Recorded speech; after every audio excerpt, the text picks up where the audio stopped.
Hello guys! Narito na naman akong muli at gusto ko sanang i-share sa inyo ang navigation in bad weather condition. Ayan, kitang kita natin napakalaki ng mga alon sa pagkakataong ito at kami ay hirap na hirap din naman ang barkong sinasakyan. Subalit nagpapasalamat kami at ang hangin ay nasa likod namin, ganun din ang mga alon na lalakihan talaga. At ngayon ay pag-aralan naman natin kung ano yung dapat gawin.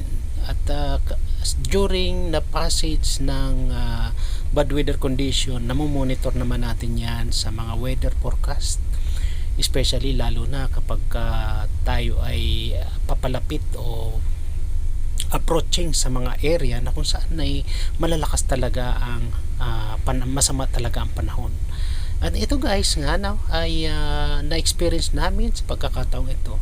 Kami ay naabutan ng malakas na hangin at masamang panahon na natanggap namin sa mga weather forecast. At sa pagkakataong yan ay nagkaroon ng risk assessment ang mga management at nagkaroon ng mga meeting, nagkaroon ng mga ano ang dapat gawin kung naka-experience ka ng bad weather condition. At guys, alam natin na kapag bad weather condition ay kailangan i-monitor natin ang ating mga navigational equipment katulad ng ICDIS na nakikita natin ngayon.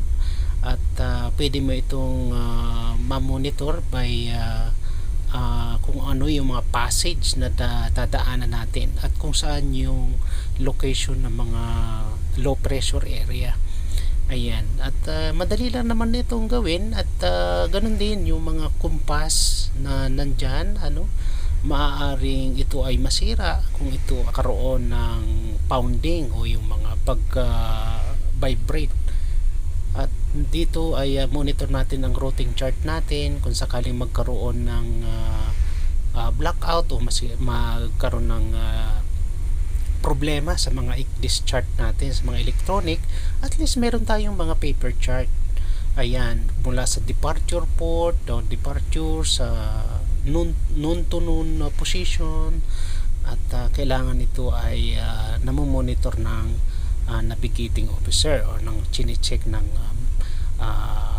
ang mga position na yan. Ito yung mga weather forecast na nare-receive namin every noon o every 6 hours kapag may low pressure area. At kung saang area naman ito ay Naberia 5 kami ng sitwasyon na yan, mula galing ng Brazil hanggang yan nga sa papunta ng Singapore. So makikita natin na updated ito, magiging ang mga navigational warning na pwede mong madaanan guys. So kailangan ito ay monitor. At ganoon din naman ang mga engine parameters na pwede nating magkaroon ng effect dahil sa bad weather na yan. Ganoon din ang ating mga telegraph, kailangan ito ay mag-slow down kung kinakailangan. At so sa pagkakataong ito ay hindi naman masyado gawa ng ito nga ay patulak at kami ay sumusunod lamang sa malalaking alon na yan guys.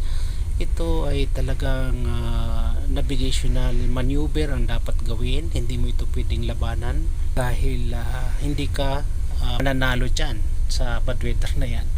At iyon nga, kailangan ikaw ay paayon dun sa kanyang gusto. Sa pagkakataong ito nga, nakikita natin yung mga spray ng seawater sa deck. Sa lakas ng hangin ay pwede mo itong ma-swell ng gusto, at ito kitang kita natin talaga, nagpapasalamat talaga tayo at yun nga, nagkaroon tayo ng patulak na sitwasyon. Kaya naman kailangan sa pagkakataong ito at maranasan mo ang mga bad weather condition, kailangan mo lagi na magdasal para laging safe ang iyong paglalakbay. Kaya guys, maraming salamat at sana sa mga risk assessment na ito ay may natutunan tayo. Maraming salamat!